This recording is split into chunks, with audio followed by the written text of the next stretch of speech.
네, 안녕하세요. 반갑습니다.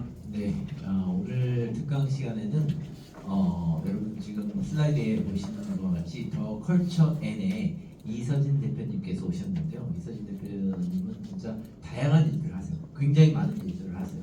그리고 실제로 창업을 해서 지금 일을 진행 중이신데 궁금하지 어떤 일을 하시는지 우리 이서진 대표님 앞으로 모셔서 이서진 대표님의 지금까지 하셨던 일 그리고 여러분들한테 주는 메시지 같이 들어보기로 하겠습니다. 여러분 큰 박수로 더 컬처엔의 이서진 대표님을 환영하겠습니다. 여러분 박수로 환영해 주세요.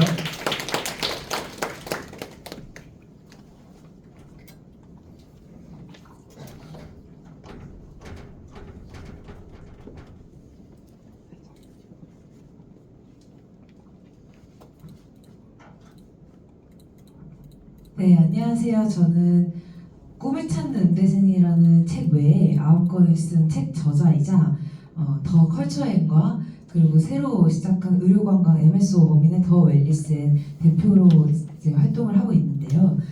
간단히 먼저 제 소개를 드리자면 저는 이제 94년생 13학번이고 여러분들과 그렇게 많은 차이가 나지는 않습니다. 그래서 그냥 편한 선배의 이야기를 듣는다라고 생각을 해주시면 좋을 것 같습니다.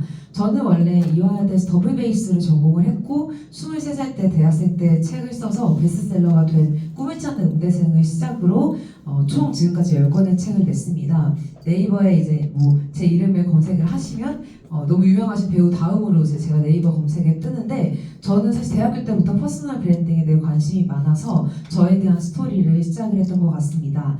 저 같은 경우는 이번 꿈을 찾는 음대생 같은 경우는 이번 연도에 이제 발간한 지 10년 된 기념으로 영문판으로 이제 아마존에도 제가 출판을 했었고요. 한미동맹 70주년 기념 바이든 미국 대통령 봉사사항이나 아니면 이번 연도 초에는 이제 뮤지컬 써니텐이라는 주연 그 뮤지컬의 주연 배우도 제가 활동을 했었습니다. 그럼 이렇게 제가 다양한 경력이 있는데 그러면 어떤 사람이냐라고 생각을 많이 하실 것 같아요. 그래서 저 스스로 정의를 한 거는 그냥 하고 싶은 거를 다 해보고 싶은 그런 엔잡러의 음대생 CEO라고 저는 스스로 생각을 합니다. 실제로 다양한 인터뷰 채널들에서 제가 인터뷰를 했었고요. 저 같은 경우는 정확히 3가지 회사를 운영을 하고 있습니다. 저는 더 컬처앤이라는 큰 이제 공연 그 큰 개념으로 더 컬처앤이라는 회사는 공연과 책 그리고 살롱, ESG, OSMU 같은 경우는 원 소스 인 멀티 유즈라고 하나의 소스를 가지고 여러 개로 활용을 하는 형태를 OSMU라고 하거든요. 그래서 저 같은 경우는 제가 내 꿈을 찾는 음대생 내용을 바탕으로 뮤지컬도 제작을 했었고 독립 영화도 만들었기 때문에 하나의 이 스토리를 가지고 다양한 매체로 그 활동을 하는 것을 OSMU 개념이라고 합니다. 그럼 더 컬처앤이라는 회사 안에 드림 미드스라는 출판사와 더 웰리스 앤이라는 회사가 있는데 드림 미드스라는 출판사 같은 경우는 인터뷰만 하면은 누구나 3개월 안에 책을 쓸 수 있다라는 모티브로 저희가 10년 동안 890권 정도 진행을 했었습니다. 네이버에 드림 미드스라고 치면 저희 회사에서 출판했던 책들을 보실 수 있고요. 결국은 개인의 브랜딩화하는 사업을 하는 회사라고 보시면 됩니다. 제가 이번 연도부터 시작한 여러분들과도 제일 직접적으로 관련이 되어 있는 의료관광 같은 경우는 의료관광 MSO 플랫폼으로 더 웰리스앤이라는 신사업을 저희가 시작을 했습니다. 그 외에 문화예술 쪽으로는 최근에 제가 메타버스에서도 연주회를 진행을 했었고 AI와의 콜라보를 통한 자작곡을 만들어서 발표회를 하는 등 컬처 테크놀로지의 파트도 저희가 진행을 하고 있습니다. 먼저 저에 대한 이야기는 이제 뒤에 제가 추가를 해놨고 오늘 제가 다양한 창업 특강은 많이 다녔었는데 이렇게 호텔 관광과의 특강은 처음이다 보니 여러분들이 공부를 하고 있는 과와 제가 알고 있는 혹은 제가 실무에서 느꼈던 거랑 관련이 어떤 게 있을까라고 해서 첫 번째 주제는 웰리스와 의료 관광의 컨셉으로 잡았습니다. 여러분들이 이제 호텔 관광에 대해서 많이 배우실 텐데 제가 본 호텔 관광의 개념은 단순히 호텔 관광이 아니라 우리나라를 이제 알리는 역할도 저는 한다고 생각을 해요. 실제로 최근 몇 년간 우리나라에 오는 외국인들이 많아졌는데 옛날에 저희가 해외를 가면 베트남에 가면 꼭 마사지를 받는다의 개념처럼 요즘은 외국인들한테는 성형을 하러 한국으로 오는 게 아니라 한국에 온 김에 뭐 하나는 해야 된다는 개념으로 많이 바뀌었습니다. 그래서 실제로 지금 의료계에서도 아예 그냥 외국인들 환자 비율이 매출의 한 7, 80%를 넘는 그런 병원들이 많아지고 있고요. 결국은 의료 관광에 대한 키워드가 트렌드 키워드로 뜨고 있기 때문에 이 관련된 사업들도 최근에 많이 확장이 되고 있습니다. 실제로 의료 관광뿐만 아니라 웰니스의 개념이 국내에서도 많이 이루어지고 있는데요. 결국은 잘 휴식하는 것도 중요하다. 앞으로 시니어 사업이 뜰 거다라는 건 아마 누구나 납득을 하실 거예요. 그렇지만 이게 어떻게 뜰지, 또 호텔 관광과 어떻게 연결시킬 수 있을지에 대해서는 많이 생각을 못 해보셨을 수도 있는데, 제가 봤을 때는 앞으로 뜨는 시장이 시니어들인데, 시니어들의 관심사는 웰 에이징입니다. 안티 에이징이든 웰 에이징이든 이 의미는 결국은 우리가 같이 나이가 들어가는 그 상황 안에서 내가 어떻게 잘 예술도 즐기고 운동도 즐길 수 있고 휴식도 할 수 있냐, 혹은 내가 뭐 젊었을 때 열심히 일했던 것을 나이가 들어서 보상을 받고 싶다라는 웰니스의 개념이 요즘 많이 뜨고 있습니다. 실제로 제가 이 오늘 강연 PPT 자료를 준비하기 위해서 병원장들을 제가 인터뷰를 해봤었어요. 실제로 강남 초등학교 원장님 같은 경우는 전체 매출의 80%가 외국인 환자라고 했습니다. 그 중에 절반 이상이 중국인 환자라고 했었고요. 그래서 의료 관광을 위한 그 비자 발급이 가능한 병원이 몇 개 없는데, 그것도 시스템으로 도입을 해서 우리나라에 비자가 발급이 잘 안 되는 경우에도 이 병원에서 이렇게 비자 발급을 해주면 우리나라로 들어오기가 쉽게끔 그런 프로세스를 갖추는 병원들도 늘고 있다고 합니다. 실제로 웰니스는 스스로의 삶을 더 건강하고 만족스럽게 만들기 위해서 지속적으로 선택하고 실천하는 과정이라고 이제 정의를 내렸는데요. 결국 웰니스 같은 경우는 뭐 사회적 웰니스, 열적 웰니스, 환경적 웰니스, 직업적 웰니스, 지적 웰니스, 정서적 웰니스, 신체적 웰니스, 이 종합적으로가 웰니스의 개념이라고 보시면 됩니다. 그래서 앞으로 여러분이 어떤 계열로 취직을 할지는 모르겠지만 호텔 관광과 웰니스는 저는 떼어낼 수 없다고 생각을 하기 때문에 알아두시면 좋을 것 같아서 준비를 해봤습니다. 앞으로 뜨고 있는 이 의료 관광에 대해서 좀 더 제가 자세히 말씀드릴 텐데요. 왜 그러면 우리나라여야만 하냐, 혹은 우리나라에서 왜 의료 관광이 핫하냐라고 많이 궁금해하실 것 같아요. 그래서 제가 봤을 때는 일단 뭐 우수한 기술은 물론이고 합리적인 가격인 부분인데, 제가 저번 달에 상해를 가서 상해에서 병원을 개원한 한국인 CEO를 만나고 왔습니다. 그때 제가 인터뷰를 했던 내용이 요즘 중국인들이 왜 한국의 병원을 많이 가나요? 라고 여쭤봤더니 사실 수술은 중국이 이제 더 잘한다고 합니다. 실제로 수술을 하려고 한국을 가는 비율은 많이 줄어들었다고 했지만, 그래도 한국을 많이 가는 이유는 레이저나 이런 리프팅 같은 경우는 기계나 소모품 자체가 중국에서 세금이 너무 많이 물기 때문에 그거는 아예 비행기 값을 고려하고서도 우리나라 한국에서 하는 게 더 많이 저렴하다고 합니다. 저희가 생각하는 것보다 많이 합리적인 금액이라고 하기 때문에 중국인들한테도 그래 뭐 한국 레이저 하러 가자, 아니면 푸띠 하러 가자, 이런 거는 그래도 많이 니즈가 있다고 해요. 그 다음에는 그래도 낮은 범죄율과 이런 좀 세계적으로 어쨌든 한국은 안전하다라는 그런 인식이 의료 관광의 경쟁력이라고 보고 있습니다. 웰니스나 뷰티에 대해서는 제가 그냥 간단히 현재 상황과 이제 활성화 방안으로 나오는 방법들에 대해서 언급을 했었고요. 그래서 이제 그 다음 파트 2가 그러면은 이제 지금 의료 관광이 뜨고 있고, 그다음 앞으로 트렌드가 될 거는 알겠는데, 그러면은 앞으로 이 2030 세대에서는 어떤 걸 더 발전시킬 수 있을까라고 제가 생각을 하던 도중에 이번 연도부터 시작을 했던 사업이 의료관광 MSO 더 웰니스엔이라는 회사인데요. 그럼 왜 갑자기 더 컬처앤이 더 웰니스엔을 시작을 했냐라고 했을 때는, 저희 회사는 출판사로 시작을 했지만 결국은 시니어들을 대상으로 했던 사업이기 때문에 이건 저희가 했던 타겟팅과 비슷할 수도 있고, 결국은 저는 K 컨텐츠의 연예인뿐만 아니라 K 아트, 국악과 클래식을 콜라보한 그런 연주팀의 활동 같은 경우도 저는 K 아트라고 생각을 하기 때문에 저희 회사에서 하는 일들과 묶어서 병원, 뷰티, 관광, 문화로 실제로 연결시킬 수 있는 그런 프리미엄 의료 관광 MSO 법인을 제가 진행을 해도 되겠다라고 생각을 해서 했었고요.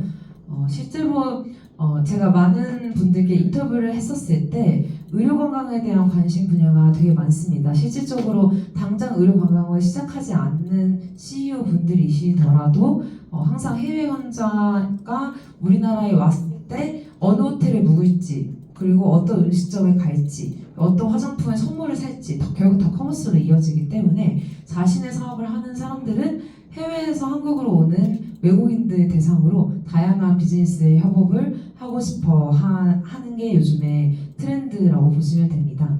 그래서 결국은 종합적으로는 K-메디컬과 K-뷰티와 K-컬처의 융합이 의료관광, 그리고 의료관광이 앞으로는 우리나라에 뜨고 있는 사업이 될 거라고 저는 생각을 합니다.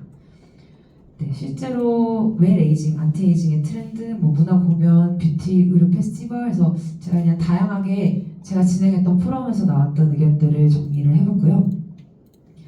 네, 실제로 그러면은 의료관광이 트렌드인 것 같은데, 그럼 그냥 의료관광 자체가 해외에서 고객들이 많이 오고 병원들은 그걸 많이 진행을 하면 끝 아닌가요? 라고 저도 처음에 생각을 했었어요. 그러면 되는 거 아닌가라고 생각을 했지만 실제로 제가 병원을 인터뷰를 했을 때는 좀 내부 사정은 많이 달랐습니다. 먼저 일단 제가 궁금했던 거는 그럼 국내에서 인기가 많은 시술과 외국인들한테 인기가 많은 시술이 비슷할까라고 제가 궁금해서 물어봤더니 피부과 같은 경우는 리프팅이나 레이저나 스킨부스터, 안티에이징에 외국인들이 관심이 많았다. 그래서 그러면은 어떻게 관광객들을 유치를 하냐라고 제가 물어봤을 때는 중화권은 샤오홍수, 일본은 인스타, 영미권은 페이스북과 인스타로 마케팅 방식이 완전 다르다고 합니다. 근데 이 프리미 유형 같은 경우는 그 원장님께서 외국어가 통하시기 때문에 상담 시점 거치지 않고 의사와 상담을 하는 서비스로 차별화를 뒀다고 했고요. 다만 어려운 점 혹은 응대를 했을 때 불편했던 점은 나라별로 기계 이름이나 유행 시술이 다르기 때문에 모든 것을 다시 설명해야 된다는 게 어려웠다고 합니다. 또한 진료 문화 차이로 인해서 상담 시간이 엄청 길어지는 게 또 병원 입장에서는 비효율적이라고 했었고요. 부작용이 생기면 해외 고객 같은 경우는 케어를 해주기 힘들기 때문에 이런 불편함이 있다고 합니다. 반대로 이제 한의원 같은 경우는 침, 뜸, 부항, 추나, 챔버 치료 같이 이런 치료들이 인기가 많다고 하는데 K 콘텐츠에 대한 인기가 높아지면서 어떤 것을 꼭 치료하고 싶다라기보다는 그냥 K 메디컬 한의원을 체험해보고 싶다, 웰니스를 해보고 싶다라는 그런 체험용으로 외국인들이 많이 요청을 한다고 합니다. 그럼 보험이 안 되는데도 외국인들한테 비싸지 않냐라고 제가 물어봤을 때는 보험이 적용되지 않은 금액 자체도 외국인들이 느꼈을 때 저렴하다고 느끼기 때문에 문제가 되지 않는다고 합니다. 회복자 한의원 같은 경우는 성수동에 있는 한의원이었고요.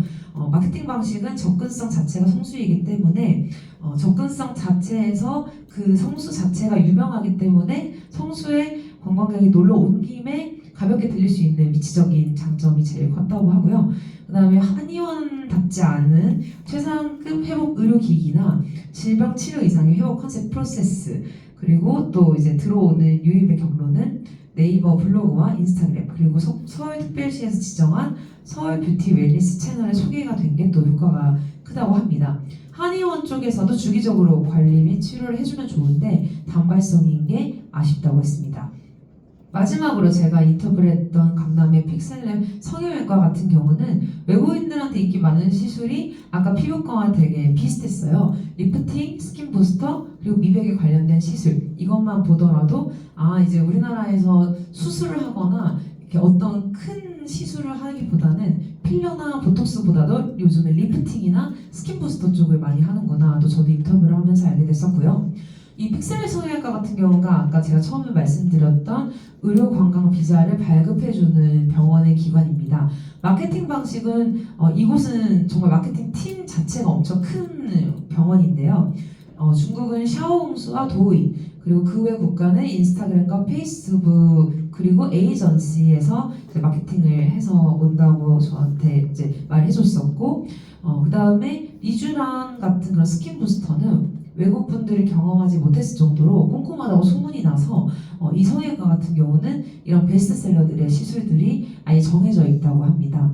또 강남역에 있기 때문에 접근성이 좋아서 많은 외국인들이 온다고 하는데요. 그럼 외국인들이 이렇게 많이 오면은 뭐 비용도 많이 받고 좋은 게 아니냐라고 제가 물어봤을 때는 첫 번째 어려웠던 점은 모두가 대표 원장님에게 시술을 받으려고 하기 때문에 대기 시간이 길어진다고 합니다. 이 성형외과 같은 경우는 자체적으로 원장님이 뭐 틱톡이나 아니면 샤워호스 계정에 이제 올리면서 적극적으로 마케팅을 하는 병원인 만큼 외국인들이 많다는 장점은 있지만 외국인들이 봤을 때는 이 대표 원장의 얼굴을 보고 왔기 때문에 뭐 다른 원장님도 괜찮다라고 말을 해도 그냥 아예 들으려고 하지 않는 분들도 많다고 합니다.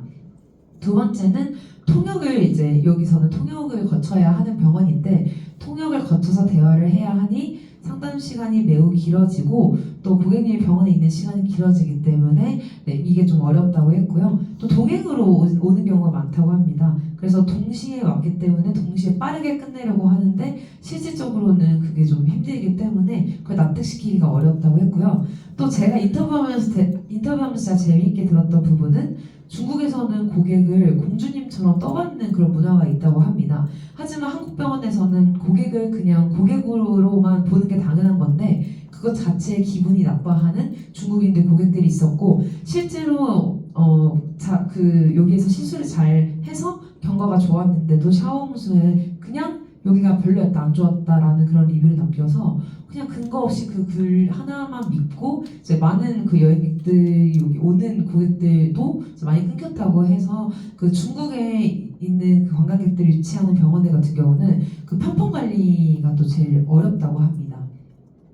그래서 정리를 하면 병원에서 어렵다고 느끼는 점은 외국인 상담이 길어지거나 통역 이슈, 그리고 문화적 오해, 위챗, 알리페이의 결제 시스템, 그리고 시술 후에 해외로 귀국하기 때문에 사후 관리가 불가능하고 또 대표 원장님만 요구를 하기 때문에 일정이 붕괴. 그래서 결국은 병원은 의료 관광을 원하면서도 운영 부담 때문에 또 하기가 힘든 이런 역설적인 상황이라고 볼 수 있습니다. 관광객들한테도 제가 인터뷰를 좀 간단히 했었었는데요. 일단 언어 소통이 좀 힘들었다. 그리고 문화적 차이로 인한 오해와 불편을 한국 의료 시스템을 잘 몰라서 생기는 불만들이 있는데 병원들도 시간이 많이 없기 때문에 하나하나 설명을 해줄 수 없어서 그 안에서 생기는 좀 그런 마찰들이 많았었고요. 예약이나 대기나 동선 문제 그리고 또 결제 문제가 또 관광객 입장에서도 불편함을 느낀다고 합니다. 그래서 결론적으로는 외국인 고객은 한국 시술은 좋지만 과정이 너무 복잡하고 불편하다. 병원은 수요는 많지만 운영 부담 때문에 확장이 어렵다라는 의견이 있었습니다. 네, 그래서 제가 이렇게 정리를 했었고, 그래서 사실 이 병원의 입장과 관광객들의 입장이 다르면서도 저는 비슷하다고 생각을 했어요. 그래서 제가 더 웰리스앤이라는 회사를 만든 이유는 실제로 저희가 11월에 100명 이상의 중국인들을 저희가 유치를 했습니다. 저희 회사에서 유치를 해서 강남의 성형외과에 이제 소개를 시켜서 보내드렸었는데 그 안에서 저희도 느꼈던 좀 시행착오들이 있었어서 이제 그거를 좀 해결해 나가는 정말 정식적으로 하는 그런 프로세스를 만들었으면 좋겠다라고 생각해서 뒤에 안내드리는 저희가 플랫폼 스타트업에도 저희가 투자를 했었고요. 실제로 더 웰리스앤이라는 회사를 잠깐 소개를 시켜드리면 저희 같은 경우는 이제 해외 환자를 유치시킬 수 있는 네트워크를 가지고 있으면서 저희 회사만의 장점은 제가 연주자 출신이기 때문에 저희 회사에 소속된 연주 팀들이 많습니다. 뭐 뮤지컬 팀이나 성악 팀이나 국악 클래식 팀이 있기 때문에 외국에서 만약 VIP들이 오거나 뭐 중국 분들이 오셨을 때 그 10명 분들을 위한 연주회가 있는 뭐 VIP 만찬이나 VIP 살롱을 열 수 있다가 저희 회사만의 장점인 것 같고요. 그 다음에 시술, 뷰티, 숙박, 투어 패키징이 결국은 올인원이기 때문에 저희 회사의 MOU 맺은 회사들이 호텔부터 레스토랑 아니면은 그런 제품 K 메디컬, 뭐 K 코스메틱 다 저희가 MOU를 맺었기 때문에 이거 올인원으로 진행을 하기 편리하다. 그리고 향후 저희의 계획은 나중에 이제 저희가 펀딩을 열어서 메디컬 빌딩을 협업을 하거나 아니면은 해외 VIP 파업 혹은 살롱의 그런 국제 행사, 그래서 더 웰리스앤 페스티벌을 저희가 전 세계적으로 여는 거를 계획을 가지고 있습니다. 네, 실제로 그러면 어떻게 이 더 웰리스앤이 의사 입장과 관광객 입장을 서로의 니즈를 충족시킬 수 있는지를 설명시켜 드리도록 하겠습니다. 네, 먼저 지금 관광객들이 증가를 하고 있고 또한 국내 여행의 시장 규모도 네, 많이 늘고 있습니다. 실제로 네, 한류에 대한 콘텐츠의 인기도 덕분에도 네, 한국에 많은 관심을 가지고 있고요.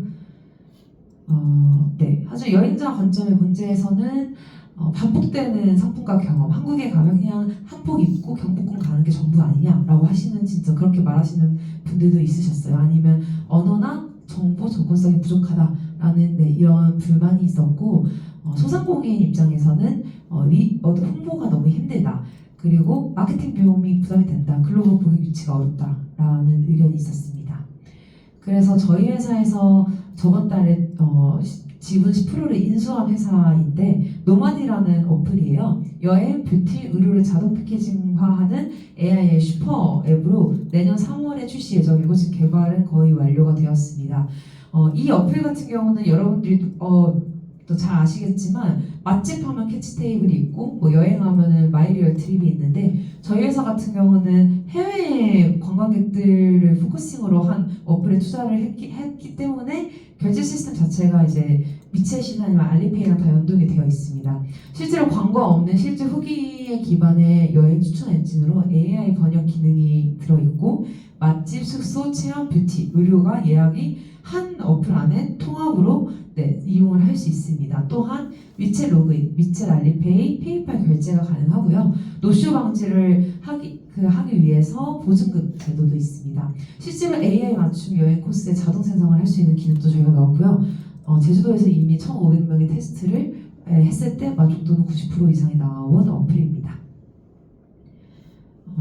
네, 실제로 비슷한 시스템의 비슷한 어플들은 있는데 이제 뭐 여행 쪽 아니면은 뭐 어디에 되게 육아 쪽 혹은 시장이 MG 약간 이렇게 너무 국한되어 있던 경우가 많기 때문에 저희는 이제 이런 올인원으로 되어 있는 이 플랫폼에 같이 저희가 신사업으로 투자를 해서 진행을 하고 있고요.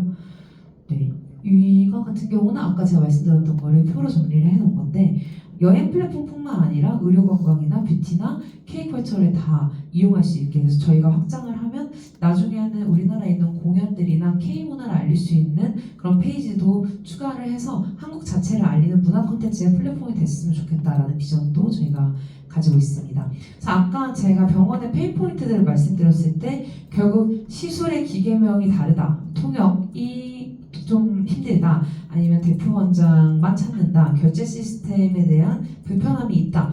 그리고 사후 관리가 힘들다라는 것을 저희가 다 이 플랫폼과 저희의 서비스 안으로 이제 해결이 될 수 있다라고 생각을 했었고요. 실제로 이번에 한 번 와서 한국에 와서 이 시술이 좋았을 때 3개월마다 관리를 받아야 된다라고 하면 한 1년에 4번 정도 방문을 한다고 했을 때 그런 의향이 있냐라고 제가 외국인 몇 분한테 인터뷰를 했었는데 충분히 의향은 있지만 그 시술이 내게 정말 효과 있는 게 증명이 됐으면 좋겠다. 그리고 아직은 한국 병원들이 뭔가 외국인들한테는 좀 비용을 높게 받는다라는 그런 인식이 있기 때문에 내가 받는 비용과 서비스가 약간 좀 너무 소위 저희 말해서 덤탱이 씌우지 않았으면 좋겠다라고 외국인 분들이 말씀을 하셨습니다. 네, 그래서 실제로 네, 이건 그냥 스타트업 이제 창업이나 스타트업 쪽에 또 대학생분들이 많이 관심이 있으시니까 밸류적으로 저희가 넣어놨고요. 그다음 다 이어서 웰니스와 시니어 트렌드에 대해서 말씀을 드릴 텐데 호텔 관광과는 사실 저는 앞으로 뜰 트렌드랑 엮기 되게 좋은 과라고 생각을 했어요. 예를 들면 저도 클래식 음악을 전공을 했지만 단순히 오케스트라에 들어가는 것뿐만 아니라 뭐 앞으로 트렌드가 될 시니어에 저희가 적용을 하자면 뭐 어른들이 많이 계시는 그런 행사에 어떻게 하면 연주를 넣을 수 있을까라고 고민을 해볼 수 있고 의료관광이 앞으로 돈이 되는 사업이라고 생각을 하면 그 사업 안에 제가 연주를 하는 팀을 어떻게 활용할 수 있을까라고 제가 고민을 했던 것처럼 앞으로 저는 뜨는 트렌드와 돈이 되는 그 흐름에 맞춰서 제가 가지고 있는 전공을 융합해야 저는 앞으로 더 자신만의 차별화를 가지기 좋다고 생각을 합니다. 그래서 웰리스와 시니어 트렌드에 대해서 간단히 설명을 드리면 이 트렌드를 들으셨을 때 그러면 내가 배우고 있는 호텔 관광과의 그런 지식을 콜라보해서 내가 만약에 이 앞으로 커진다는 이런 트렌드에 내가 배운 지식을 어떻게 콜라보를 할 수 있을까라고 좀 결합을 시킬 수 있다라는 가능성을 열어두고 이 강의를 들으시면은 더 효과적으로 들으실 것 같습니다. 저도 대학교 때 이제 외부 강사분들이 오셔서 강의를 하시면 그냥 저게 나랑 관련이 있나라고 해서 집중을 잘 못했던 기억이 있는데 실제로 그렇게 생각을 하다가 어느 순간 어쨌든 이왕 시간이 주어진 거고 저 강사 하시는 분은 내가 죽을 때까지 못 만날 수 있으니 저분이 알려주는 지식을 내가 활용할 수 있는 거에 융합을 시켜서 내가 앞으로 뭘 하고 싶은지 그리고 앞으로 트렌드에 맞춰서 내가 어떻게 살아갈 수 있을지에 대해서 생각을 해볼 수 있는 그냥 그런 나에 대해서 돌아보는 시간으로 가지자라고 제가 대학교 때 생각을 했더니 같은 강의를 들어도 제가 사회에 나와서 했을 때 그 강의 내용이 가끔 생각날 때가 있더라고요. 그래서 저의 강의는 길지 않기 때문에 저 좀 더 재밌게 들으셨으면 좋겠습니다. 그래서 그 다음은 제가 웰리스 시니어의 트렌드에 대해서 간단히 말씀을 드릴 텐데 사실 누구나 납득을 하실 수 있는 정도로 인구 구조는 변화하고 있고 시니어들의 소비력은 증가를 하고 있습니다. 그래서 사회와 기술 환경 변화에 따라 트렌드로 변하고 있는 시니어 사업인데요. 실제로 시니어의 높은 소비력은 그래서 저희 같은 경우는 책 출판 사업 자체가 시니어들 대상으로 하는 사업이기 때문에 시니어들의 니즈는 결국 자기 실현의 욕구가 강하고 은퇴 후의 시간적과 정서적 여유가 많기 때문에 충분히 내가 가치가 있다라고 생각하는 것에서는 돈을 쓸 용의가 있다라고 많이 말씀을 하세요. 시니어 여가 생활 자체가 지금 시장이 엄청 커지고 있기 때문에 해외보다는 국내 여행을 또 많이 선호한다고 하십니다. 그래서 시니어와 웰리스가 다른 개념 같지만 저한테는 되게 비슷한 개념이라고 생각을 해서 사실 이 앞에 한 30분 정도는 제가 이제 호텔 관광과의 강의를 이제 맡게 돼서 어떻게 하면 관련 있는 이야기를 해줄 수 있을까라고 고민을 하다가 제가 정말 PPT를 거의 한 1, 2주 정도 밤에 새가면서 어제까지 사실 계속 수정을 해서 제 목소리 상태가 좀 이렇긴 한데 최대한 도움이 되셨었으면 좋겠고 그 다음에 한 2, 30분 정도는 이제 제 대학교 때 창업 이야기를 간단히 해드리려고 합니다.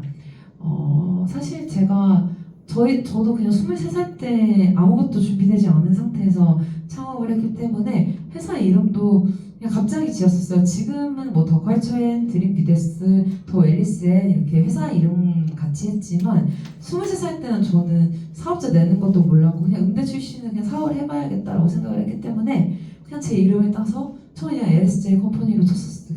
그냥 바로 사업을 시작했었습니다.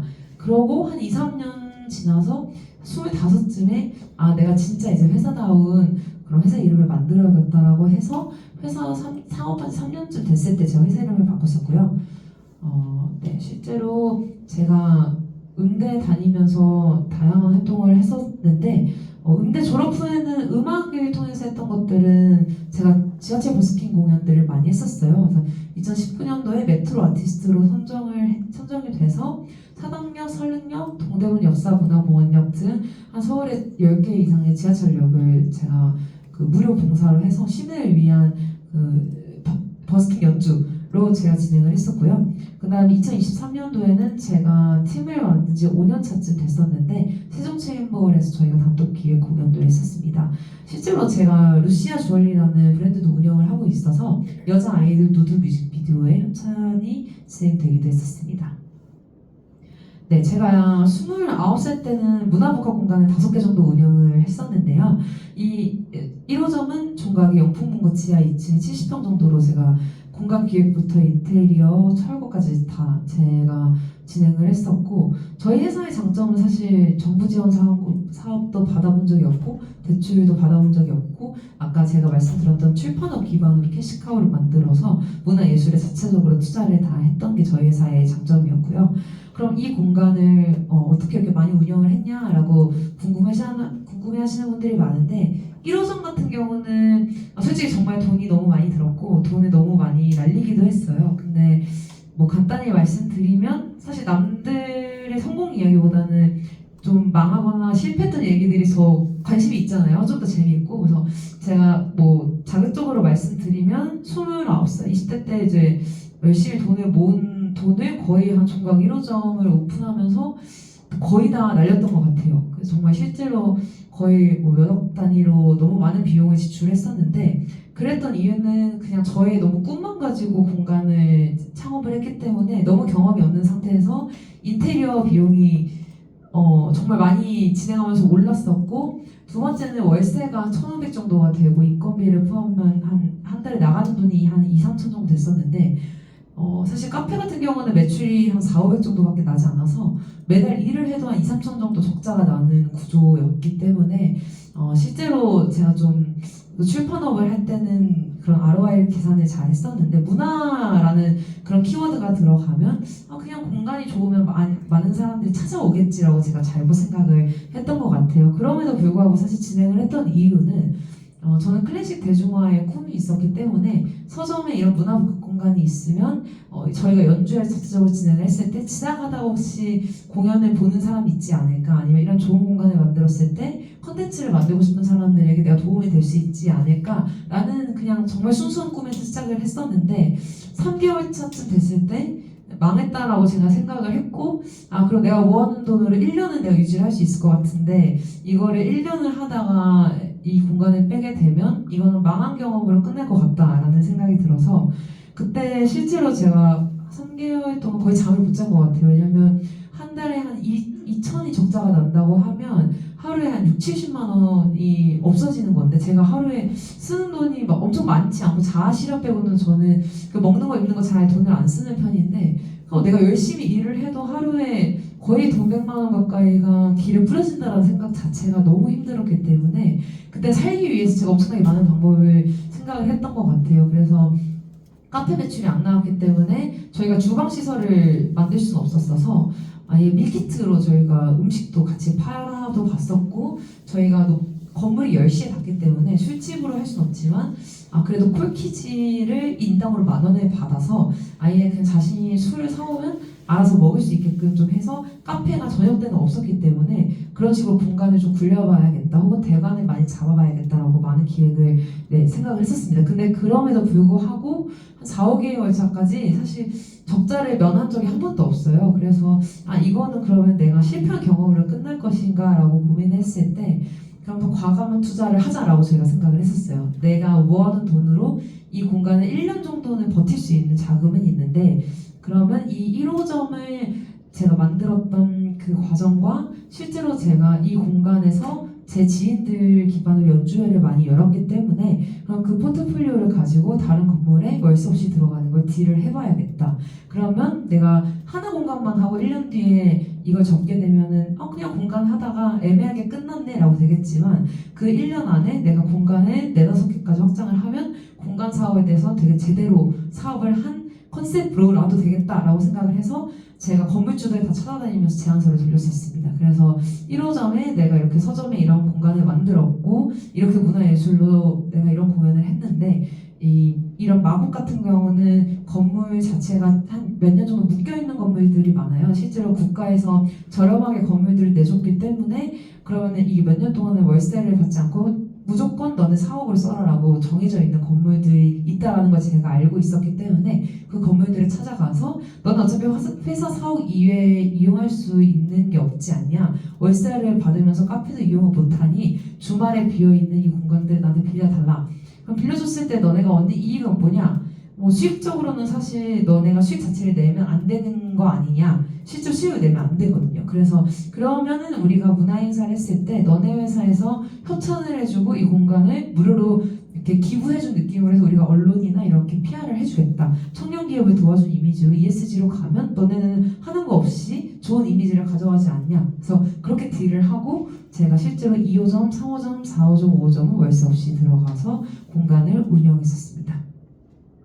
실제로 저 같은 경우는 사실 저에 대한 캐릭터가 제 지인들한테는 사업하는 이미지도 있지만 문화예술을 유지하기 위해서 생일 파티를 하는 되게 특이한 좀 친구로 알려져 있어요. 그래서 저는 아는 사람들이 이제 다양하게 많은 편인데 실제로 이제 더 컬처한 생일 파티라고 유튜브에 치면은 제가 2016년도가 이제 제가 23 3살 때였겠죠. 여러분과 비슷한 나이였었으니까. 그래서 저 대학교 때부터 그냥 그때그때마다 제 지인들을 모아서 생일 파티를 열었었는데, 이 생일 파티를 열었던 이유는 그냥 뭐 내가 개칩이다, 내가 생일이니까 축하해줘라는 이 의미로 열기에는 너무나 많은 비용과 너무나 많은 기획력과 너무나 많은 저의 스트레스가 동반이 돼야 돼서, 그리고 제가 실제로 그런 성격도 아니기 때문에 이거를 연 이유 자체가 저의 꿈과도 연결되지 않으면 저는 사실 실행을 잘 안 하거든요.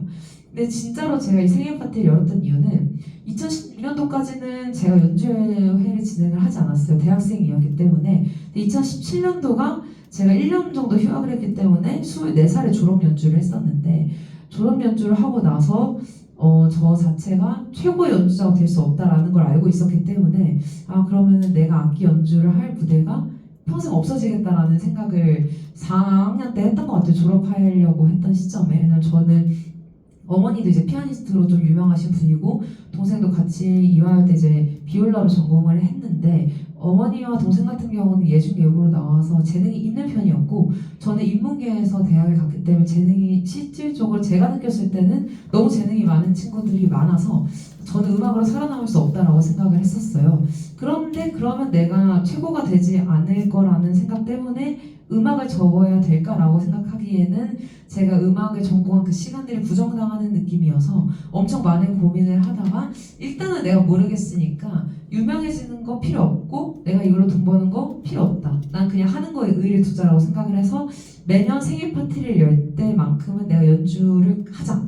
그리고 내가 이거는 내 사람들한테 말을 해야겠다. 나는 생일 파티를 매년 할 거고 난 그때마다 연주회를 할 거다 라고 스스로 말을 하고 다니고 시작을 했던 게 2017년도였어요. 그래서 내가 음악을 전공을 했는데 졸업하고 나서 내 무대가 없어질 것 같다. 근데 이 고민을 하는 게 너무 우울하다. 뭐 어떻게 해야 될지 모르겠다. 일단은 뭐라도 하자 라고 생각을 했던 게 생일 파티였고요. 그렇게 하다 보니 벌써 생일 파티를 한 지 10년 정도 된 것 같습니다. 조금 있다가 자료화면으로는 생일 파티 영상 한번 보여드릴 수 있으면 보여드릴 텐데, 실제로 2024년도 작년 같은 경우는 강남의 부티크문화고 갤러리를 빌려서 저희가 오케스트라 공연, 그리고 뮤지컬 공연, 클래식 공연, 국악 공연, 발레 공연, 그리고 뭐 이렇게 축하 공연 때까지 해서 문화종합 콘서트 컨셉으로 열었고요.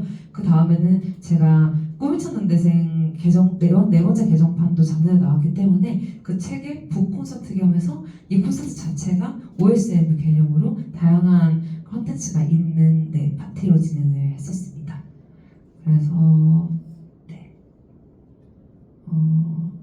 여기 영상이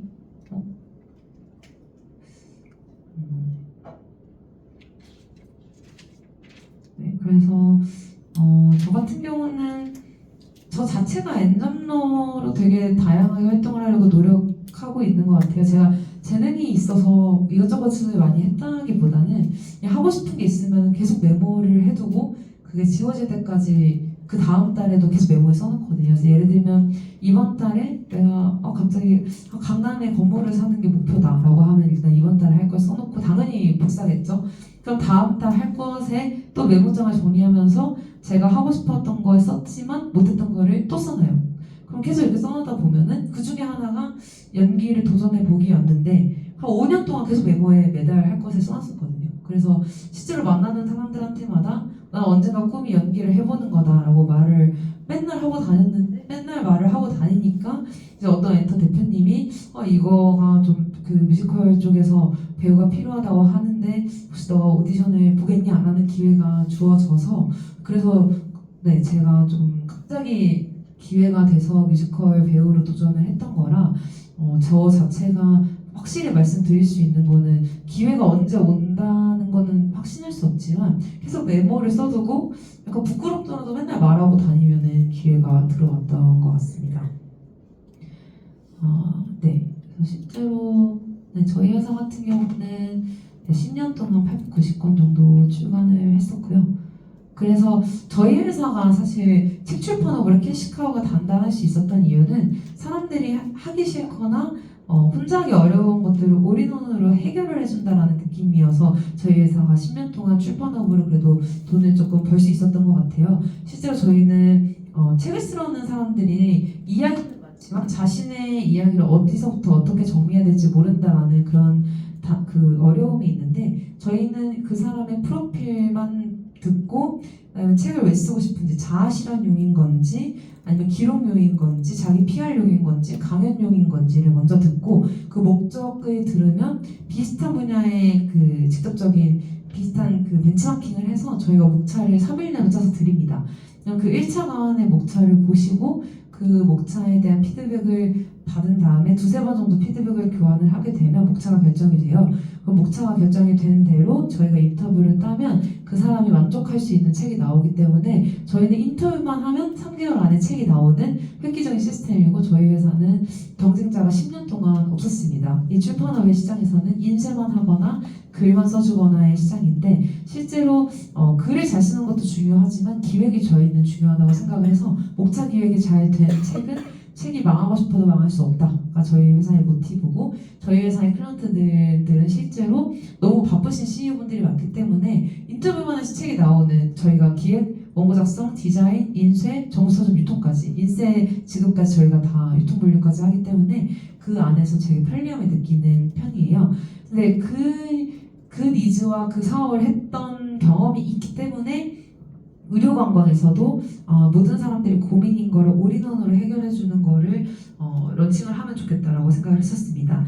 결국은 플랫폼 혹은 어떤 사업의 역할은 공급자와 수요자를 얼마나 니즈에 맞게 연결시켜줄 수 있냐가 제일 중요하다고 저는 생각을 하는데 저희는 실제로 그냥 단순히 관광객들을 위치를 해서 연결시켜주는 게 아니라 외국인들의 고민이 뭔지 이 얼굴에는 어떤 게 고민인 건지 어떤 게 맞는 건지에 대한 컨설팅 자체가 들어가면 어떤 사람이 많은 고민을 해야 되는 것들 여행에 대한 고민, 뷰티에 대한 고민 그리고 우리나라 여행 왔을 때의 그런 불편한 것들을 올인원으로 해결해주는 컨시어즈 서비스를 저희가 책출판에 진행했던 것처럼 진행을 하면은 좋겠다라고 생각해서 진행했었고요.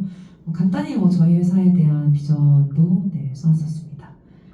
그래서 실제로 제가 들었던 Q&A들이 많긴 한데 이 Q&A들은 사실 오늘 질문이 없으면은 제가 혹시나 몰라서 준비를 했던 거고 제가 이렇게 대략 한 50분 정도 강의를 했었는데 제가 영상 아까 보여드리기로 했던 것 하나 보여드리고 그 다음에 질문 있으신 분들은 질문을 받도록 하겠습니다. 네. 그래서 사실 저도 대학교 때 느꼈던 게 질문하라고 하면 저도 질문을 잘 못하긴 했었는데 한 23살 때 한 4학년쯤 되니까 3, 4학년 그 정도 되니까 그냥 창피하고 부끄러운 것보다 내 인생이 더 먼저다라고 생각을 해서 그때부터 특강 오시는 분들한테 엄청 질문을 제가 많이 했거든요. 그래서 뭐 질문이 없으셔도 질문을 만드셔도 되고 이런 걸 질문해도 되나? 라고 생각하는 것도 미리 제가 영상을 한 2, 3분 정도 보여드릴 때 동안 좀 질문을 먼저 적어 놓으신 다음에 많이 질문을 해주시면은 좋을 것 같습니다. 오늘 발표 자체가 저를 위한 발표보다도 들으시는 분들에게 도움이 됐으면 좋겠어서 준비한 자리인 만큼 많은 질문을 해주셨으면 좋겠고요. 영상 보여드릴 때 동안 질문을 생각해 주시면 좋을 것 같습니다.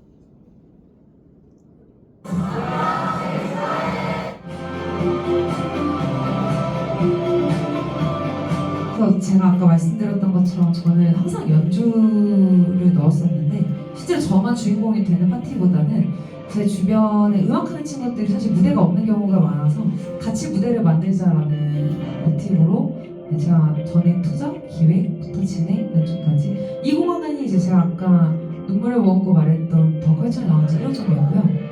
이 이제 작년에 진행했던 행사인데 보면은 제가 지인들 사업하는 분들도 많고 병원 운영하시는 분들도 많아서 홍보도 이제 같이 넣었습니다. 이 홍보사 같은 경우는 이제 저희 회사 출판업에 대해서 설명을 했었고요. 이게 저희 회사 주얼리 우리 표현이 컬처에 이 공간이 저희 회사가 진행했던 종각 더 컬처 1호점 70평 정도 되는 공간이고요. 실제로 저희 회사의 클라이언트들은 이제 이런 분들이 많습니다.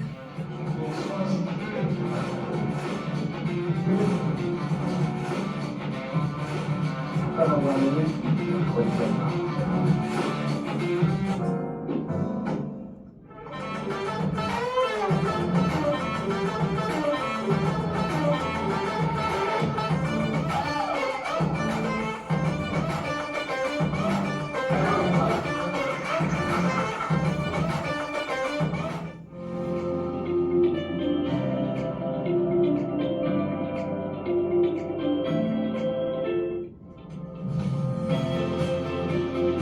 아까 말씀드렸던 지하철 버스킹 했던 영상들이고요. 저희 연주팀도 5년 정도, 5년 정도 됐는데 실제로 이제 저희가 많은 연주들을 진행했던 예시 영상입니다.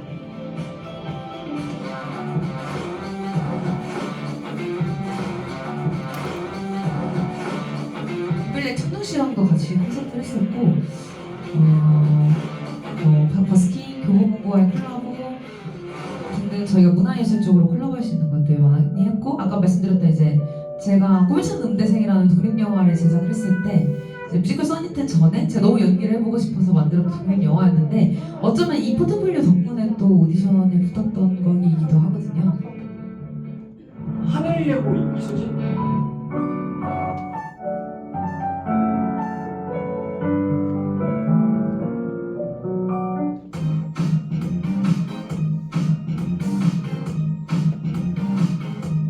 그래서 결국 사실 생일 파티를 명분으로 한 문화 종합 콘서트에 약간 다양한 기업들의 홍보들이 좀 넣어져 있는 종합 문화상 제가 만들고 싶었기 때문에 그 실험을 생일 파티 때 제가 진행을 했던 것 같습니다. 자세히 연주회와 요약 같은 예시를 보여드릴게요. 이게 제 책인데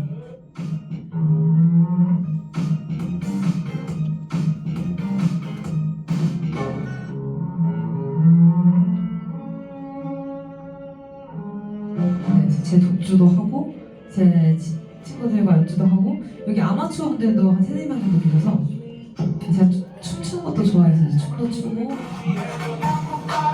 그래서 원래 제가 이제 이화여대 중앙 댄스 동아리 액션이었는데 경희대는 발광이 있잖아요. 그래서 저희가 실제로 전국 연합적으로도 다 친했어서 여러분들의 이제 엄청 위의 선배들은 제가 알 수도 있습니다.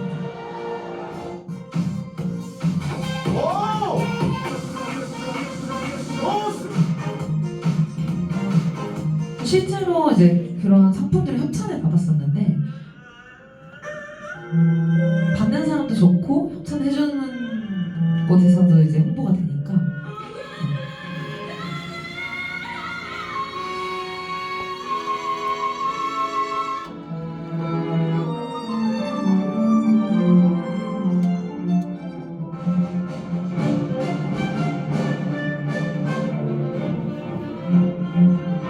실제로 전공자들 연주뿐만 아니라 캐리비안적 같은 경우는 아마추어 분들도 한 4명 정도 껴서 좀 무대를 많이 못 써본 듯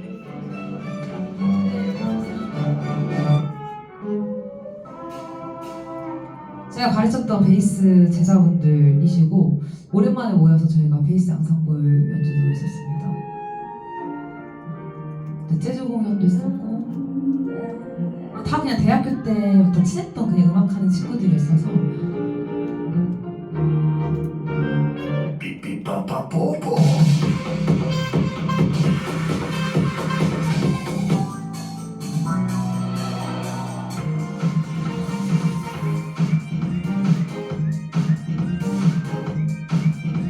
그래서 결국 공연과 콘텐츠만으로는 사람들이 모이지 않기 때문에 약간 파티라는 소셜라이징을 묶어서 사람들이 오고 싶게끔 사람을 만날 수 있다라고 명분을 잡은 다음에 그 안에 문화를 넣은 예시 유형이 저는 문화살롱이라고 생각을 해서 이렇게 진행을 10년 동안 했었습니다.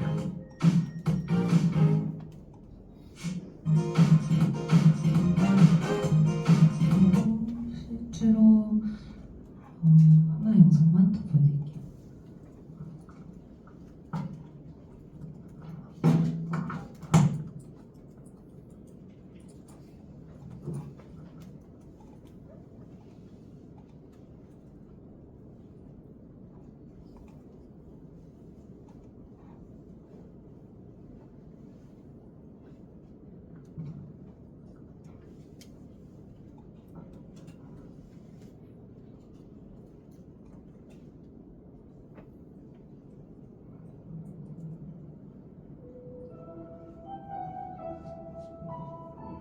이 곡 같은 경우는 다양한 영어 OST들을 저희가 3분 내로 메들리로 진행을 했었던 콘서트인데요. 사실 이게 제 생일 파티고 연습을 저희가 한 번밖에 못했었어서 되게 좀 짧은 시간 연습을 하긴 했었지만 그래서 다양한 악기들이 모여 있었고 실제로 이제 이 파티에 왔던 친구들은 이런 클래식 악기를 처음 보는 친구들도 많았기 때문에 되게 좋았던 문화 공연이었다고 했습니다. 이 공연의 특징은 사실 이런 공연에 해금이나 국악기가 끼기 힘들기 때문에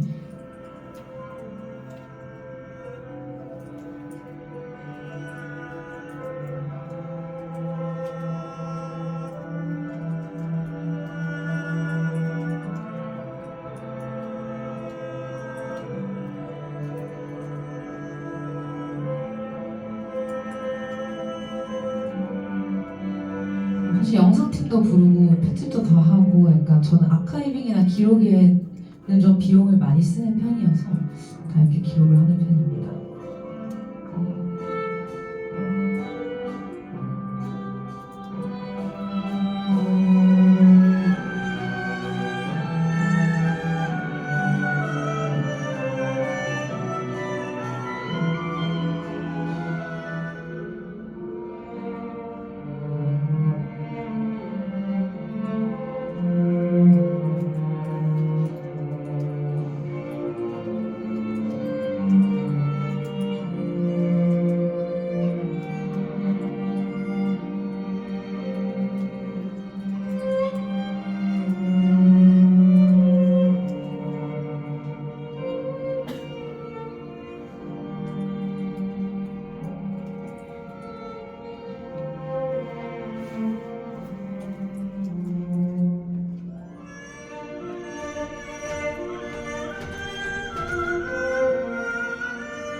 약간 사실 아까 너무 강의가 또 좀 지루했을 수도 있으니까 좀 분위기 전환 겸 연주해도 드릴 겸 제가 보여드렸었고요. 실제로 이제 강의는 제가 준비한 건 좀 이렇게 빠르고 지루하지 않게 하려고 좀 빨리빨리 넘어간 부분도 있긴 한데 혹시 질문 있을까요? 질문 아무도 없으실까요? 아무도 없으실까요? 질문 진짜 없으세요? 아무도 없으신가요? 저 질문하기 어렵죠. 저도 대학교 때 질문하기 어려웠던 것 같은데 아니면은 저랑 눈 마주치면 질문 드리면 좀 그러겠죠. 창업에 대해서 생각하시는 분이 있나요? 저희 때는 창업이 좀 핫하긴 해도 요즘 대학생 친구들은 사실 얘기해본 적이 많이 없어서 몇 년생이세요? 네. 저 03년생입니다. 03년생이요? 아 그러면 그런 한 9살 차이긴 한데 혹시 궁금한 거 질문 없으실까요? 들으면서 아까 좀 이런 게 궁금했다. 저 같은 경우에는 네, 창업 처음에 책 하신 출판 사업하신 이후로 두 가지를 더 하셨잖아요. 저는 세 가지를 다 하시면서 이게 운영이 어떻게 가능하신지 시간 관리나 이런 게 운영하시는 면에서 좀 궁금합니다. 네 일단은 저는 뭔가 하고 싶은 걸 하기 위해서는 돈이 필요하다고 생각을 했었는데 사실 출판사도 제가 차리려고 했던 건 아니고 대학교 때 너무 막막하고 음대 졸업하고 나서 다들 유학 가라고 하는데 유학 갔다 와서 뭐를 해야 될지도 모르는데 왜 남들의 말을 따라야 되지? 그러니까 어른들에 대한 반항심이 좀 심했어요. 그리고 약간 그 짜여진 틀에 대한 좀 반항심도 있었고 해서 그럼 음대 무조건 대학교 가면은 다 해결된다고 했는데 또 대학교 가니까 내 미래를 또 뭐 결정하라고 왜 하지? 해서 제가 서점에 가서 음대 졸업 후에 관련된 도서를 찾았는데 없는 거예요. 그래서 내가 필요한 책을 내가 만들어야겠다 해서 그냥 무작정 사실 인터뷰를 따서 갑자기 미국의 줄리어드 음대 앞으로 가서 제가 길거리에서 막 인터뷰를 땄었어요. 너네도 고민이 있니? 근데 줄리어드 음대 애들도 고민이 있는 거예요. 그래서 그런 거 인터뷰에 넣고 최고의 음대도 고민이 있으니까 나는 다시 한국에 돌아가서 고민이 있는 거를 좀 당연시 여기고 한번 해결해 봐야겠다 해서 그럼 책을 써봐야겠다 생각을 해서 책을 썼는데 실제로 사실 2016년도에 책이 나왔을 때 너무나 많은 이슈가 좋은 쪽으로도 있었고 안 좋은 쪽으로도 있었던 게 좋은 쪽으로는 그때 대학생 창업이라는 키워드가 처음 생기기도 했었고 그 다음에 어쨌든 음대생 출신의 CEO가 거의 없었기 때문에 이슈는 됐지만 교수님들 입장에서는 너무 안 좋았었어요. 뭔가 음대 나와서 졸업을 하면 유학에 무조건 가야 하고 이런 게 맞는데 그런 게 아니다라는 걸로 책을 시작하니까 모든 음대 교수님들이 다 제 적이 되는 거잖아요. 근데 제 책이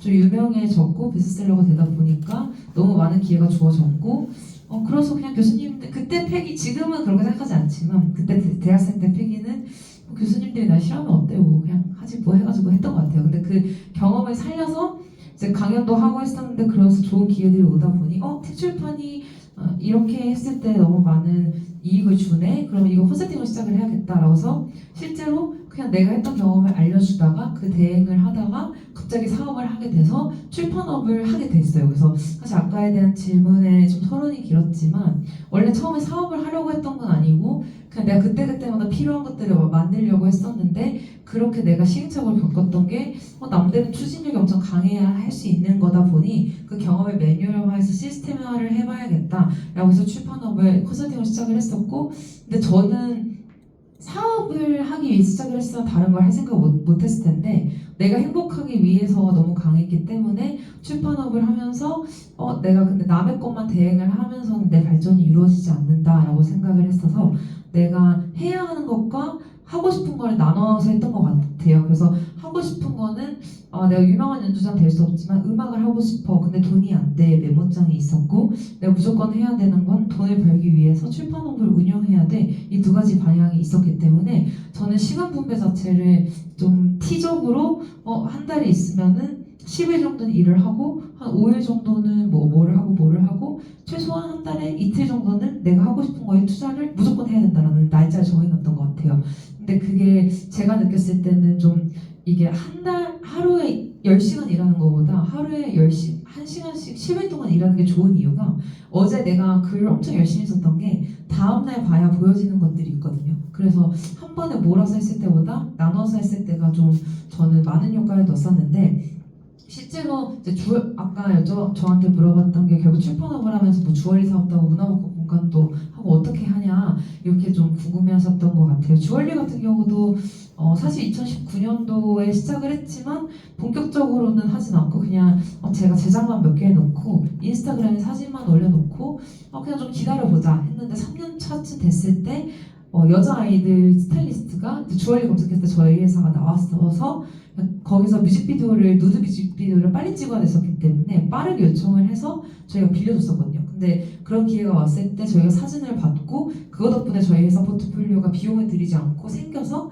그때부터 제가 주얼리 사업을 좀 키운 거거든요. 그러니까 어떻게 할 수 있냐는 사실 진짜로 말하면 정말 열심히 모든 걸 하지만 역설적으로 되게 대충 하려고 해요. 그러니까 기대치를 엄청 낮춰서 억울하지 않을 정도만 하자.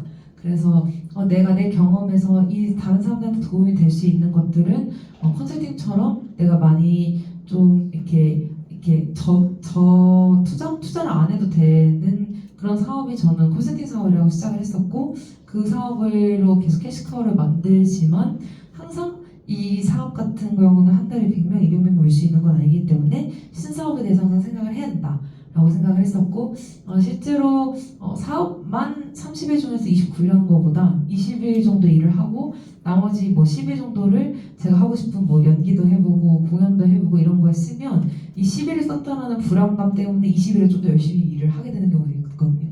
그래서 저 같은 경우는 시간 관리는 또 진짜 하기 싫은 일들은 이동할 때 하는 것 같아요. 저는 항상 블루투스 키보드를 가지고 다니고 웬만하면 차를 안 타고 다니는데 진짜 하기 싫은 경우는 뭐 노트북에 앞에 앉는 거나 그 노트를 피는 게 너무 오래 걸리는 거거든요. 그래서 그럴 때는 제가 너무 하기 싫은 일들은 내가 그럼 이번 주에 버스 타는 시간이 하루에 1시간씩 있으니까 7일이면 7시간이니까 이때만 이 일을 하자 라고 하면 이 일이 고정 제가 해서 노트북에 켜고 10시간 이상 했을 때보다 훨씬 효율이 높았을 때가 많거든요.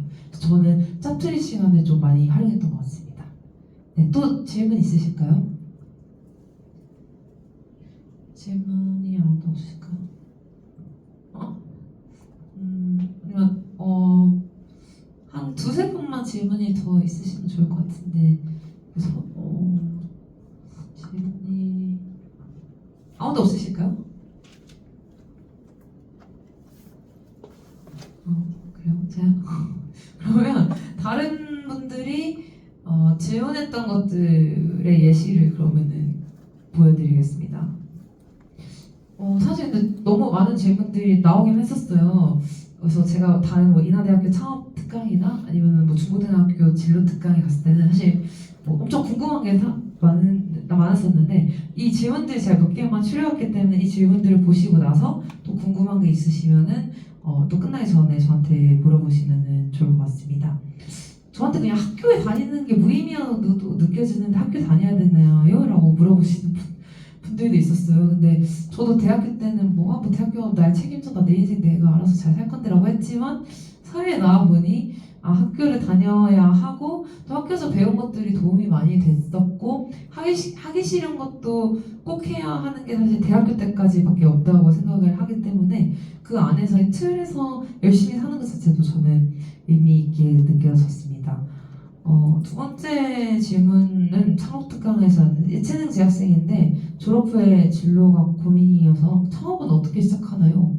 라고 물어보셨었는데 저는 그냥 자신만 혹은 자기가 할 수 있는 경험을 매뉴얼화해서 원데이 클래스처럼 열어서 컨설팅을 시작해라 라고 제가 말을 했었고요. 그다음에 뭐 매 다양한 파티를 기획하고 주최하셨나요? 매뉴얼화의 중요성은 무엇일까요? 이런 질문도 있었는데 다양한 파티를 주최했던 이유는 아까 전 진짜 연주를 하고 싶어서 파티를 열었었고 그다음에 실제로 파티를 열었기 때문에 제 지인이 데려왔던 지인의 지인들이 친해져서 저의 사업에 엄청 도움이 많이 됐던 경우도 많습니다. 매뉴얼화의 중요성은 되게 머리 아픈 것들이 규칙이 생기면 반복됐을 때 생길 수 있는 시행착오들이 많이 줄었었고요. 네 번째는 퍼스널 브랜딩으로도 어떻게 수익의 창출을 이뤄내셨나요? 라는 질문 자체는 저는 블로그나 아니면 개인 SNS를 너무 활용하기 좋은 시대이기 때문에 그거를 활용을 해서 처음에 시작을 했던 것 같습니다. 사업을 처음 시작하면은 어떤 방식으로 고객을 유입했나요? 라는 질문들을 또 있었는데 저는 실제로 제가 어떤 제품을 찾아보거나 어떤 서비스가 궁금했을 때 내가 어떻게 찾아봤지? 또 역으로 분석했던 것 같아요.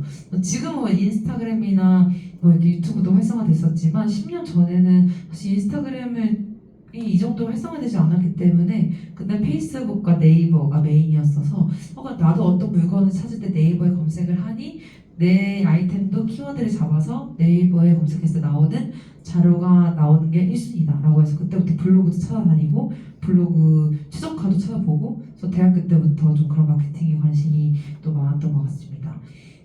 많은 과정에서 실패해본 사업도 있다고 했는데 다시 도전할 수 있는 원동력이 무엇이었나요? 라는 질문도 있었는데 저는 그냥 잘 되는 게 이상하다고 생각을 했어요. 이게 다 사람들이 봤을 때는 다 잘 된 것처럼 보이지만 하나가 잘 된 게 보이면은 사실 실패한 것들이 엄청 많거든요. 근데 사람들이 실패한 거는 잘 말 안 하려고는 하는데 저 같은 경우는 다시 도전할 수 있는 원동력이라기보다는 성공했던 거에 연연하지도 않고 실패했던 거에는 연연하지도 않고 그냥 내가 건강을 해치지 않는 선 혹은 목숨을 담보로 하지 않는 선에서는 그냥 모든 경험이 내 인생에서 도움이 되고 죽기 전에 안 하는 것보다 하는 게 낫다라는 되게 열심히 하지만 대충 하자라는 마인드로 했기 때문에 다시 이것저것 많이 할 수 있었던 것 같고요.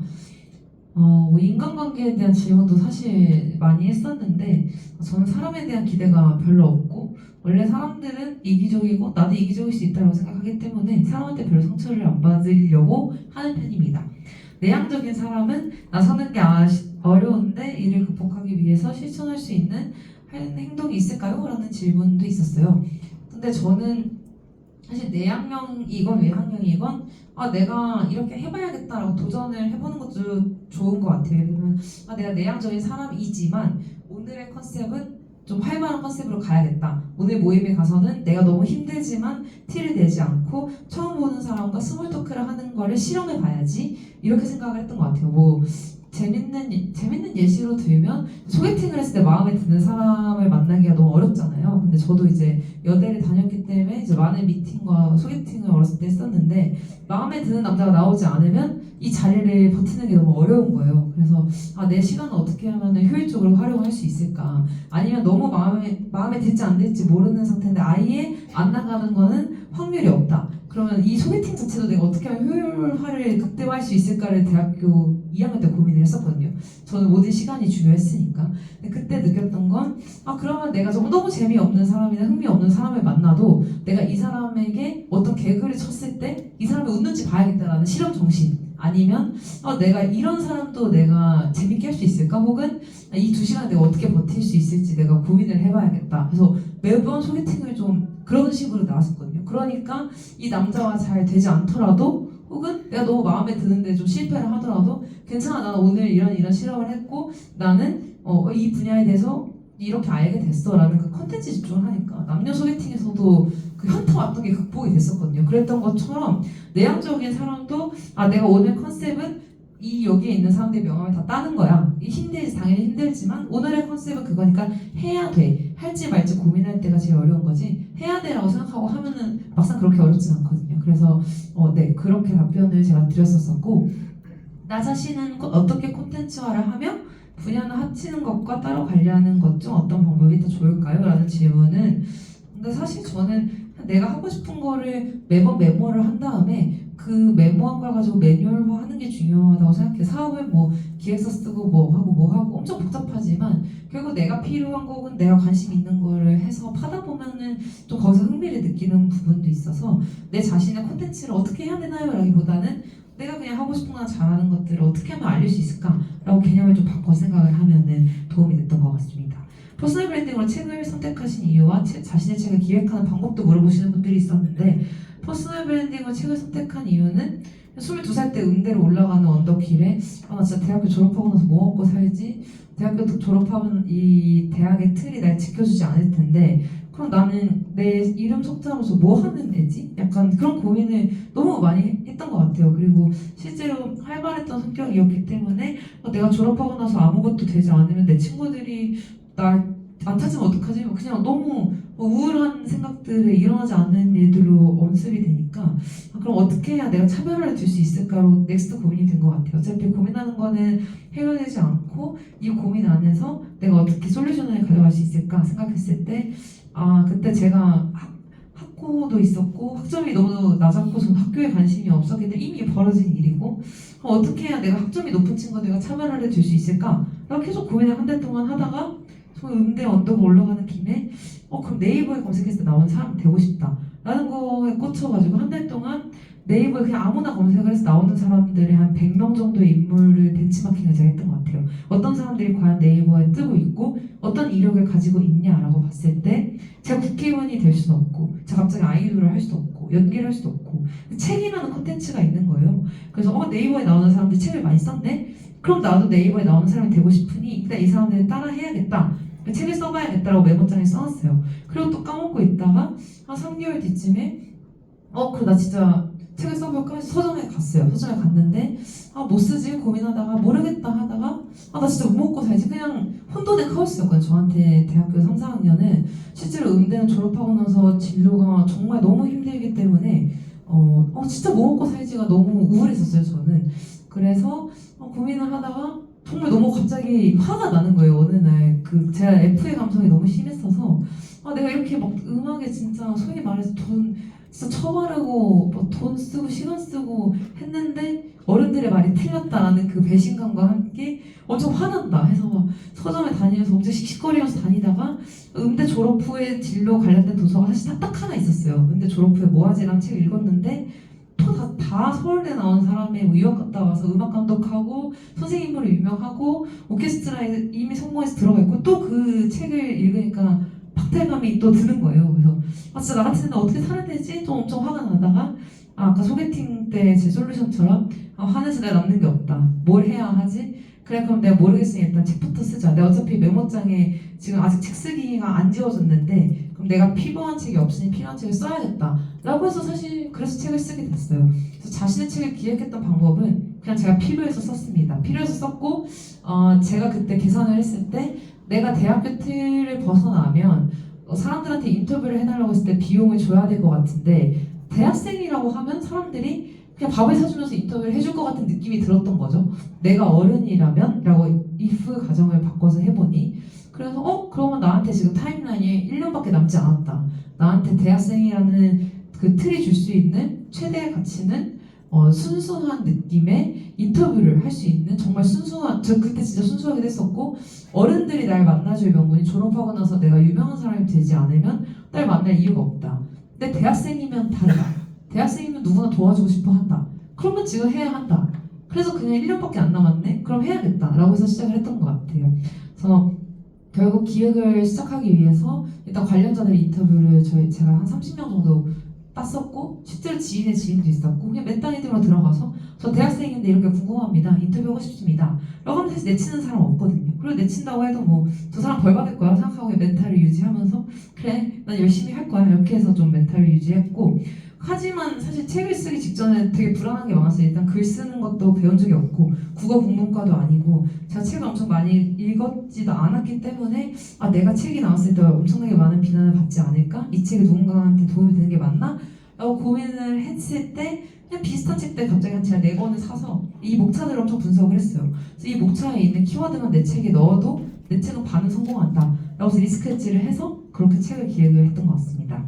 주변 어른들은 현재는 공부가 우선이라고 하는데 하고 싶은 일이 명확하더라도 공부가 필요할까요?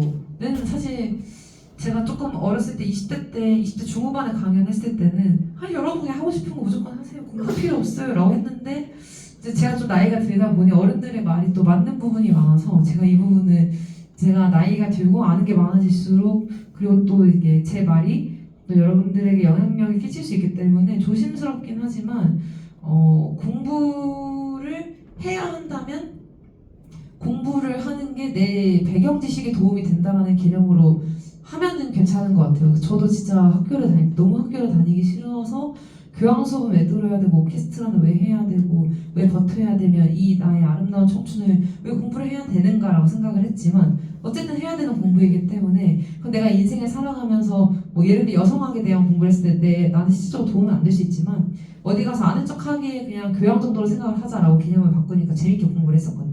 그래서 그렇게 그냥 하고 싶은 일이 명확하면 그냥 그 공부에 조금 에너지를 조금 낮추고 하고 싶은 일을 주말에만 집중을 해도 저는 충분히 할 수 있다고 생각해요. 갑자기 하고 싶은 일이 있다고 모든 걸 다 때려치고 이거에만 집중을 하기에는 저는 리스크도 너무 크고 그 리스크가 크게 행동하면 본인 자신도 알기 때문에 불안해서 할 일도 잘 안 되거든요. 그래서 저는 항상 주식도 분산 투자가 중요한 것처럼 시간도 안 억울할 정도로 분산 투자가 중요하다고 생각을 합니다.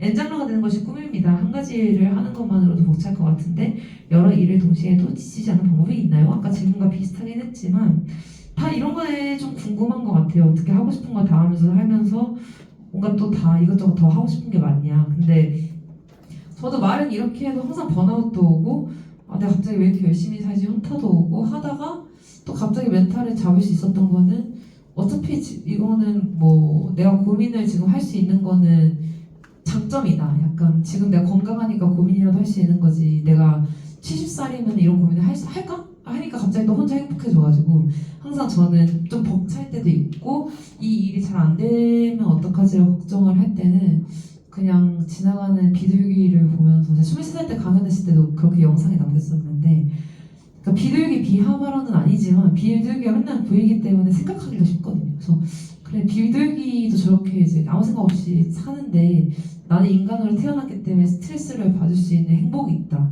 내가 열심히 살고 싶으니까 스트레스라는 것도 받는 거고 내가 죽기 전에 이것저것 해서 이렇게 열심히 살았다라고 기록에 남는 거에 의의를 두자. 성공의 목적을 두지 말고 라고 생각을 했을 때 해결이 됐던 경우가 많았기 때문에 오히려 모든 걸 엄청 열심히 해야 돼. 모든 게 잘 되는 거에 기대하지 않고 만약에 모든 게 잘 되길 바라면 그게 이상한 거다.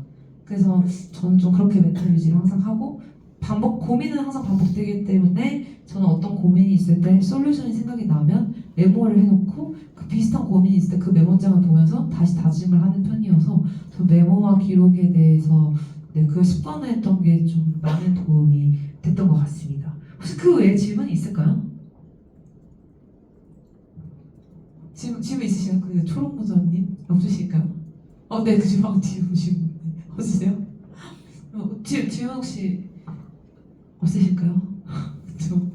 질문 그러면은 네 제가 준비했던 PPT는 여기까지인데 사실 교수님이 질문이 엄청 대학생들이 창업에 관심이 많아서 질문이 많을 것 같다라고 하셔가지고 사실 Q&A를 많이 했으면 좋겠다라고 하셨는데 질문이 없으시면은 제가 나중에라도 생길 수 있으니까 제가 저의 인스타그램을 공유를 해드릴게요.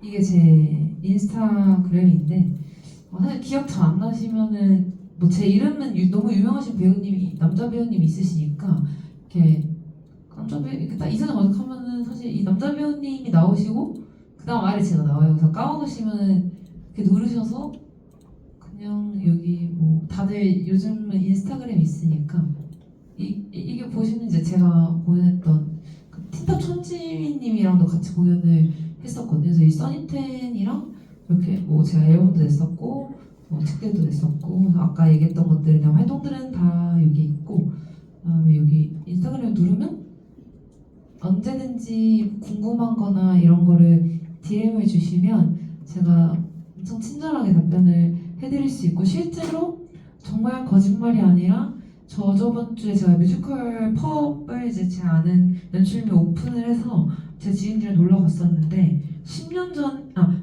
7, 8년 전에 제가 강의를 이런 식으로 했을 때 들었던 학생이 같은 공간에 있는 거예요. 그래서 너무 반갑다. 그리고 그 친구가 어쨌든 엄청 어렸었는데 지금 성인이 돼서 이제 자기의 직업이 있었는데 그때 어쨌든 저를 알아보고 또 그때 강의 들었을 때 자기가 이런 생각을 했었다라고 또 말을 해주니까 되게 반가워서 2년이 돼서 또 계속 연락을 하게 되더라고요. 그래서 그 친구의 고민은 뭐고 그럼 내가 이 분야에 아는 사람이 있으니까 소개시켜줄게 라고 해서 또 그렇게 컨택이 됐던 경우가 있기 때문에 또 어디서 어떻게 인연이 되고 만날지 모르니까 혹시 궁금한 거 있거나 하면은 제 인스타그램에 언제든지 편하게 오늘 강연 들었다고 하시고 DM을 남겨주시면 엄청 자세히 제가 말씀드릴 수 있습니다. 끝내기 전에 도움이 될 만한 정보가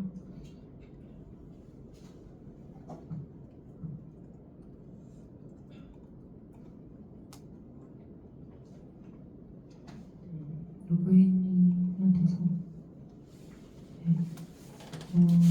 더 궁금하신 거 있으시면은 따로 별도로 연락을 주시면 좋을 것 같고 또 오늘 좀 다양하게 얘기를 많이 했던 것 같아요. 웰니스의 개념 그리고 호텔관광과랑 연결시킬 수 있는 그런 키워드 뭐 시니어, 웰니스, OSMU, 책출판 그리고 파트 2는 뭐 창업, 대학생 때 어떻게 창업을 해서 이것저것 할 수 있는지 이것저것 해왔는지 앞으로의 비전이 뭔지 엄청나게 많은 저의 좀 10년 동안의 나름의 철학과 좀 해왔던 것들을 좀 단기간에 말씀드리려고 하다 보니까 좀 뒤죽박죽된 경우들이 있긴 한데 그래도 최대한 많은 걸 좀 알려드리고 싶어서 준비한 만큼 오늘의 시간이 여러분들에게도 살면서 좀 언젠가 한번 생각이 들었으면 좋겠다라는 마음으로 준비한 만큼 네 그런 수업 시간이 됐었으면 좋겠습니다. 지금 거의 1시간 반 동안 진행을 했었는데 긴 시간 동안 집중해서 들어주셔서 감사합니다.